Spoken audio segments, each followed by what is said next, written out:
Hey there everybody, and welcome back to Data Analysis Fun with baby name data. We're just going to pick up right where we left off, so let me just reset where we left off. We have a gigantic data frame called data that is all of the data across all the states of all baby names. We sliced off the Missouri data. This line of code right here just sliced by Missouri but kept the gender information intact because we didn't tell it to group by anything. If you want to ignore gender information and just look at the total number of Aarons, the total number of Adels, and so on, you can use the group by command, group by year, so go within each year, and then within each year, group by name, so group by Aaron, group by Adele, and so on, and just add up the number of people with that name regardless of gender, and we got this data frame here. So we're just going to keep moving through the code now. Let's move on to the pane 4. So in the previous cell, I sliced by Missouri and then grouped by basically by year and by name, ignoring gender within Missouri data. So what if you want to do the same kind of thing, but with national data? So what if you want to get a data frame that looks like this, just raw counts by year, but across the entire country, not just in Missouri? How would you do that? Well, first you could decide if you want to get just male data, just female data, or like we did before, get ungendered data. So for various reasons, you might care about all three of those things. So let's just look at this male data command here. So I'm going to go within the big giant data frame data and slice by gender. So I'm going to pick off just the male babies.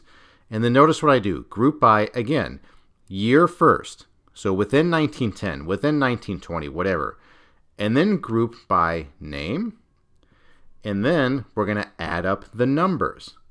So what's going on here? Recall, this data frame here, data, contains all the state information also, right? It has Missouri data, Alabama data, and so on. Well, if you just want to know the total number of Davids or the total number of Jessicas or whatever across the entire country, then when you do this group by command, group by year, group by name, that's what it's going to group by, and it's going to add up the numbers. So you're ignoring the state information now. So it's going to add up the total number of Jessicas or the total number of whatever across all the states. That's what that dot sum will do.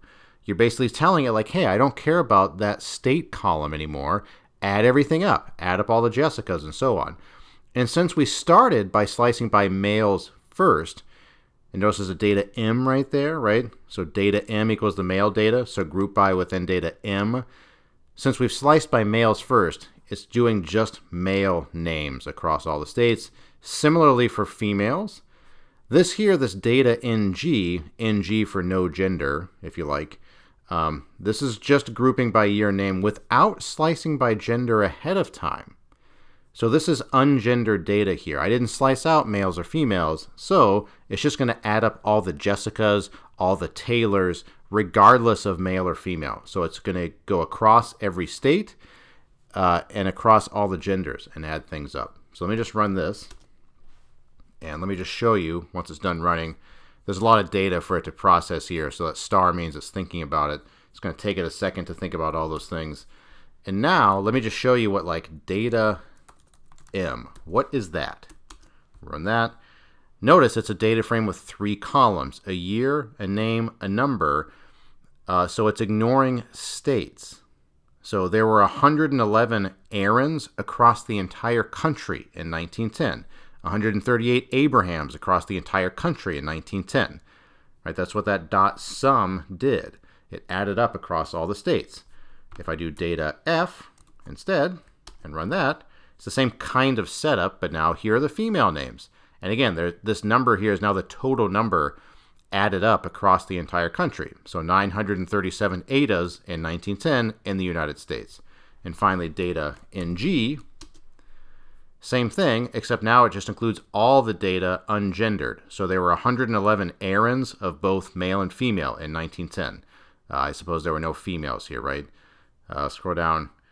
I don't know if back in 1910 there were gender-neutral names, right? So think about Addie. Maybe there were some males there. If there were any male Addies, that's now included in this 448 number. There were just 448 Addies across the entire country in 1910, either male or female. So now we have 3 data frames going for us. We have national male data, national female data, and just national data where we don't care about the gender, just a database of names.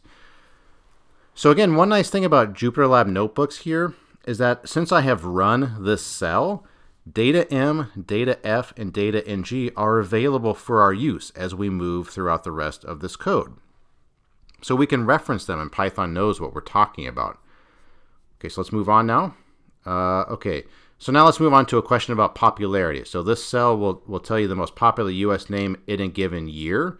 So this is the 10 most popular names in the US for the year 1984. And in this case, I'm ignoring gender information. So it's just raw names. So if let's just look at what's happening here. So I create a data frame called data_year, and I go inside the non-gender data frame and slice by the year 1984. And then what do? I do this group by command again. Okay, this group by command comes up over and over again. I'm going to group by name and just add up the numbers. So within 1984, I'm going to get a sum of all of the sum of all the numbers of the names. And then I have the sort values command here. That's going to sort data year from biggest to smallest because I have this ascending equals false command. We've seen this in a previous video. So again, just here with some large data, a large data set are these previous commands that we have seen in a previous video. Now we're just getting sort of serious with it. So let me run this. Okay, notice what it does. It shows me there were 68,201 Michaels in the year 1984. It just added them all up. Added them up across all the states. And across the year 1984. So I grouped by name here, right? And it's sorted from biggest to smallest because that's what I told it to do. So my name, David, was the 8th most popular in my birth year. I was born in 1984. So my parents were kind of riding a trend, I suppose, right? They picked a fairly popular name. So the nice thing about this code, by the way, is notice if you care about a different year, like, I don't know, 1990, you can just change that 1984 to a 1990, run it again, and just out it pops, right? Michael's still popular, right? Michael's popular in 1984, still popular in 1990. Now David, just hanging on, right? Just hanging on in the top 10. Okay, so, and notice the mixture of male and female names, right? So the top 2 most popular names were males, and then the next 2 most popular were female names. So given the preponderance of male names in this table, we can, I think, reasonably conclude that there's more diversity in female names, right? Assuming the amount of males was roughly equal to the amount of females born in that year, seeing more male names in the top just means probably that overall there's more creativity or something, more diversity in the female names. Okay, so now, by the way, if you don't care about ungendered data, suppose you want to see the 10 most popular male names in the year 1990. You can just change that NG to M. And like I said before, right, that data M data frame is locked in. We can reference it if we feel like. So here are the top 10 male names in 1990. David's on there, number 6, right? So sort of making a little bit of a comeback, I guess. I don't know. It was lower in a previous year. So you can also do it for female slicing. I think that's the next cell, right?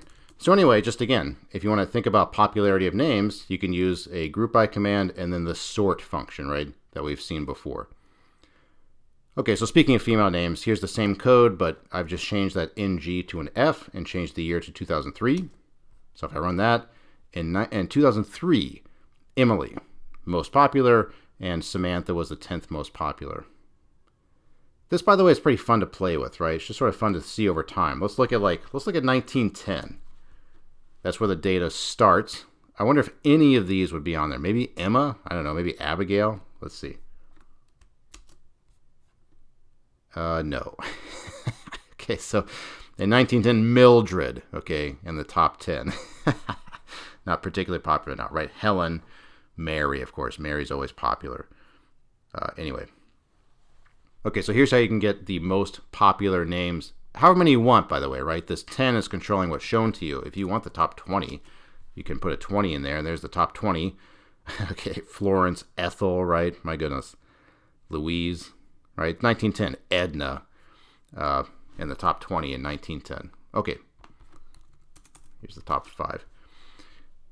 Okay, so now let's move on to a 7. Okay, so what if you want, like, the most popular baby names in a decade or something, right? Not a specific year, but a range of years. So again, when it says most popular baby names, whoever says that is probably assuming ungendered data, So like if Taylor is in the top 10, presumably they're aggregating both male and female Taylors. So anyway, how do you pick off a given range of years now, not just a specific year? Let's think about the 1990s. I'm going to create a data frame I'm calling data years. That's going to be within the ungendered data frame. What does it mean to live in the range 1990s? It means that your year is 1990 at least, right? You are greater than or equal to 1990, and also less than or equal to the year 1999. So the years that satisfy both those conditions are the 1990s. And notice, you might like to be able to do like 1990 less than or equal to this year thing, less than or equal to 1999. Pandas isn't having that. You have to do the sort of compound condition here with the ampersand and in between. So again, we talked about this in a previous video. You can't use the English word and here with pandas, unfortunately. So I don't know why, but anyway, got to use the ampersand. Okay, so otherwise, though, the commands are the same. So let's run this, and here are the top 5 just baby names of the 1990s. 4 male names followed by Jessica in the 5th spot. Let's expand that a little bit. Okay, I was hoping my name would be on there. So David has fallen out of favor by now, right? So Michael, how many female names? Jessica, Ashley, right? Pretty popular in the 90s. Only 2 female names in the top 10. So what if you want to know like the top female baby names of that decade? Then again, all you got to do is change all these NGs to Fs to look within the female data frame. That's the advantage of having these 3 data frames built above. And here's the top 10 female names. So these Taylors right here, these are all female Taylors. There were lots of male Taylors in the 1990s also, but they would be over in the male data frame. So these are just female numbers here. So Jessica in the top, and then rounded out with Megan. So here's how you can look at most popular baby names in a given range of years. Okay, so I want to conclude this video by looking at this pane 8 and just doing some basic plotting. We'll break up the video again, right, and come back starting with pane 9 next time. What if you want to get just like a basic visual of a name over time in the U.S.? You could look within each state if you wanted to, right? But let's just think about nationally. How could you plot the number of Michaels in the U.S. over time? So each year has a given number of Michaels, right? How could we visualize that? So notice first I'm just going to slice by the name Michael. So I'm going to create a new data frame called data national name. I'm going to go within the ungendered data frame. So I'm going to consider both male and female Michaels. Again, if you want to look at a plot of just male Michaels, you would change like that, the NG to an M. But for now, I'm just going to ignore the gender information. So I'm going to slice by that name. And then I'm going to create a new data frame called DF. And I'm going to group by year, again, as always, right? Group within each year, and then add up the numbers. Okay, so now the new command here is this plot command. So notice PLT, that's short for matplotlib. So I'm plugging into the plotting library, dot plot, and then this DF here is this name right here. I created this new data frame where I grouped by year. And then I tell it, hey, the horizontal axis of my plot, I want it to be year. So what you put here controls what the horizontal axis of your plot is. The horizontal axis variable will be time. And then the second thing I've written here controls the vertical axis. So on the vertical axis, I'm going to look within that DF data frame and plot the number of Michaels. And if I run this, look at this beautiful little plot it spits out. Isn't that nice? So here we see the rise and fall of Michael in the US nationally over time. Right, that's pretty nice. So Michael, almost nobody was named Michael in 1910, right? But then somewhere around like 1935 or something, suddenly it just started taking off. And somewhere in like the late 1950s, it peaked at like 85,000 or something, right? And it's been tapering off ever since. So up to in 2018, it looks like there are maybe 18,000 of them. So a heyday for Michaels, right? That then tapered off. So this is pretty fun to play with, right? It's fun to put your name in here. I guess, again, I should say that the names in the data file, the first letter is capitalized, and you have to respect that. So if you do this, right, Michael not capitalized, it plots nothing because it doesn't see any. Python's literal, you know. So you have to capitalize that first letter. So let's look at my name. You can look at your name. Oh, it's basically a Michael curve. So let's see. In the 1950s is where my name peaked again in the 80,000-ish range, right? So here's the rise and fall of Davids over time. Okay, so anyway, here's how you can get some basic plots going. And again, if you want just male Davids, presumably there were some females named David, right? You would change the NG here and here to an M, but otherwise the code is the same. Okay, so in the next video we'll do just a bit more plotting, and then we'll talk about sort of per capita names. So this is a raw count here, a raw count of Davids. How would you get maybe the percentage of Davids, which is maybe a better thing to look at because the population is changing over time. That's how we'll finish out this material in the next video.